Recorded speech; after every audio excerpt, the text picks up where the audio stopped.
Hi there, my name is Steve Gearhart and this is the Unagi Observer. Thank you so much for stopping by and watching this week's video. This week's video is actually brought to you from the Weekly Dig, and here's what I mean by that. For those of you who don't know, the Weekly Dig is something that I am a part of with two other guys, John and Brent, and we talk about anime. And we choose an anime, and for about an hour or so, we talk about that one particular anime that we watched during the week, and we come together and talk about it, and then we go on to talk about, anime news and things like that. And last week, we watched an animation called The Diary of Anne Frank. Yes, off of the book, The Diary of Anne Frank.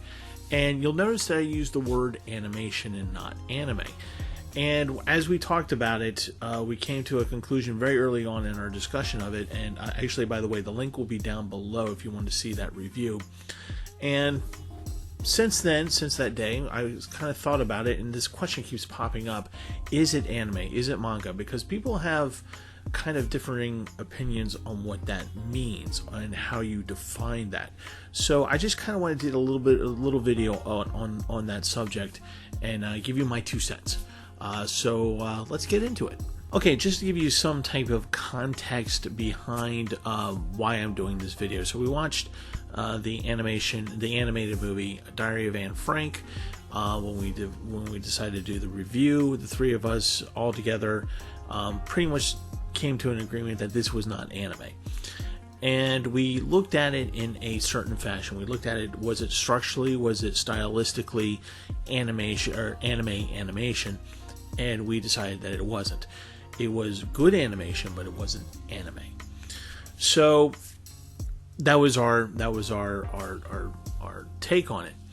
And when we got off air, so to speak, and it was just the three of us hanging out and just kind of talking on Zoom, we were a little bit confused because we had read one of us had read a scathing review of Diary of Anne Frank on ANN, and we thought we were going to watch a bad anime that did disservice to a very serious subject. So that's what we thought we were going to watch. Instead, we watched a good animated movie about the Diary of Anne Frank.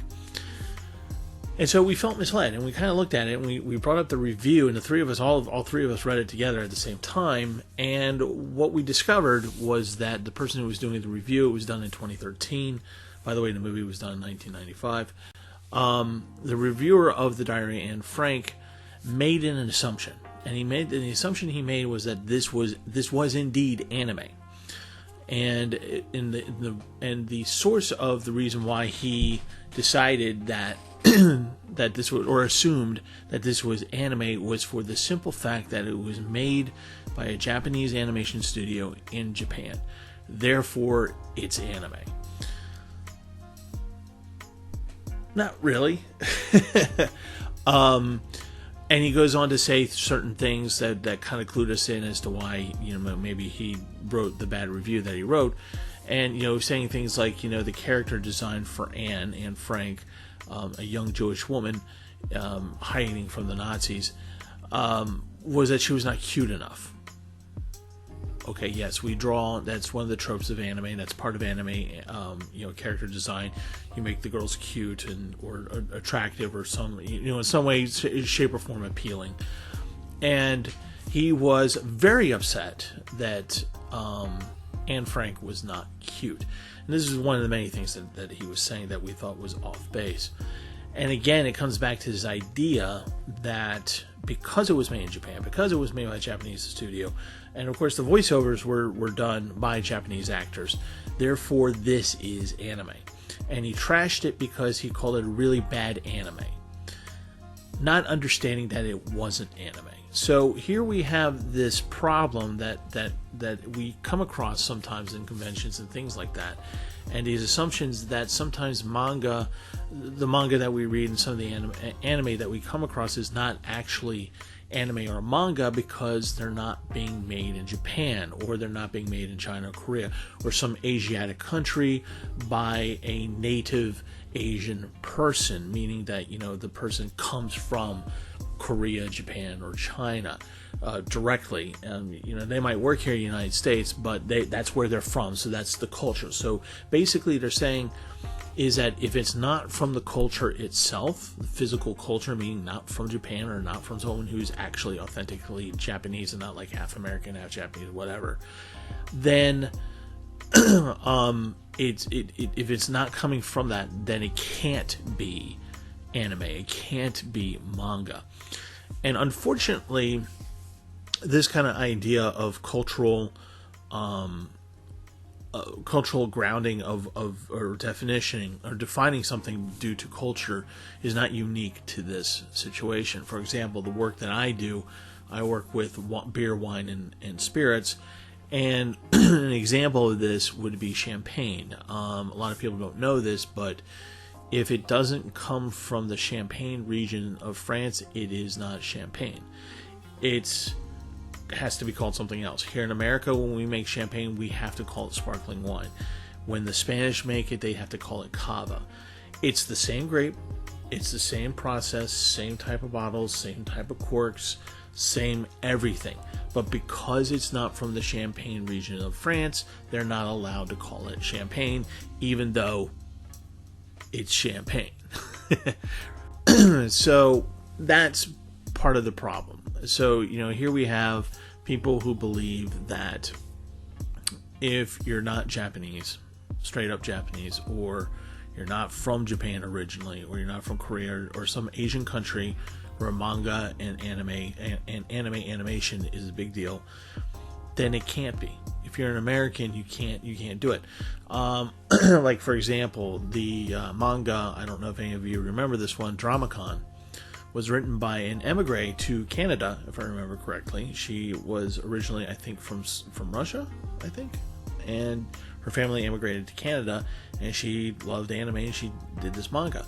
Well, some people consider Dramacon not to be manga because she's not Japanese, she doesn't live in Japan, it's not being written in Japan, it's not being drawn in Japan, it's not, or in any other Asian country. She herself is not Asian, therefore it's not manga. So, which causes a problem. So if you're doing things of cultural, of like a cultural purity, so to speak, that means that you have the problem of it going to the next level. And that next level of cultural purity means the subject matter itself has to be grounded somehow in Japan, Korea, or China, in those cultures or in those lands, or somehow, way, shape, or form grounded there, culturally speaking, in order for it to be a manga or an anime. If you decide to take that cultural grounding to the next step, that means that you'll have anime like Full Metal Alchemist, which would, under that definition, technically not be anime, if you were to decide to take that cultural purity to the next level. Right now, it's just stuck at, if it's not made here, then it's not anime. Fortunately, hopefully, people who feel that way don't go to the next level where they say, okay, the subject matter itself has to be primarily Japanese somehow. Like, the main protagonist, like, it can take place in another country, but the main protagonist has to be Asian, Japanese, Chinese, Korean, whatever. So, that's a problem. Now, it's easier when you look at it in terms of structure and style, because that's what art kind of spreads. Art doesn't have boundaries. You can have anime and manga being created in other parts of the world because it's a style of drawing, it's a style of animation, and it follows certain rules that everyone pretty much agrees upon. And then, you do your own take on it. But the core rules are being adhered to. And that's just like any other type of art that we've ever had in human history, with the literature, so forth and so on. Just because a French painter did something in a certain way, made a painting in a certain way, and like the Impressionists did in France, doesn't mean that you can't be an American and do Impressionist paintings. I view manga and anime as much in the same way. If you are capable of doing that style and that structure, then to me it's going to be anime or manga. It's in the style, it's in the structure, it looks like what it's supposed to be. So I don't have a problem doing that. I have a problem of limiting it to, it can only be done by an Asian person from these Asian countries. And that's it. Otherwise, it's not. It's bogus. It's not legitimate. To me, that's not a legitimate way to look at it. If you look at it through style and structure, I think you'll enjoy a lot more, and it enables us to spread anime and manga to other parts of the world, which is a point that I want to make. We're as we talk on the Weekly Dig, we come across things like how there's these committees that are getting in contact with each other in Japan, animation studios as well, and going, Mugen Train taught us something. The whole world wants anime. The whole world wants manga. So they're exploring those options. They're starting. They're at the very beginning. So it's not like we're going to have animation and manga studios popping up here in America left and right just yet. But the idea is there, and it's being talked about, and it's being said. This might be a good thing, and I think it would be a good thing. So anyway, that's my take on. When you ask something, if you look at something and go, is it anime? Is it manga? Does it follow the structure and style of what we consider to be anime and or manga, and not limit it to it has to be made in this one geographic location by these particular types of people?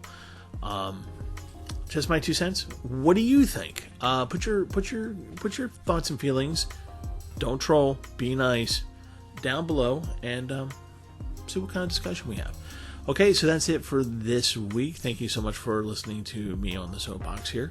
COVID's starting to get a little bit of a hand on it. But still, make sure, if you need to wear the mask, wear the mask. If you haven't gotten vaccinated yet, get vaccinated. If you feel more comfortable doing a 6-foot separation between people, do it. It's fine.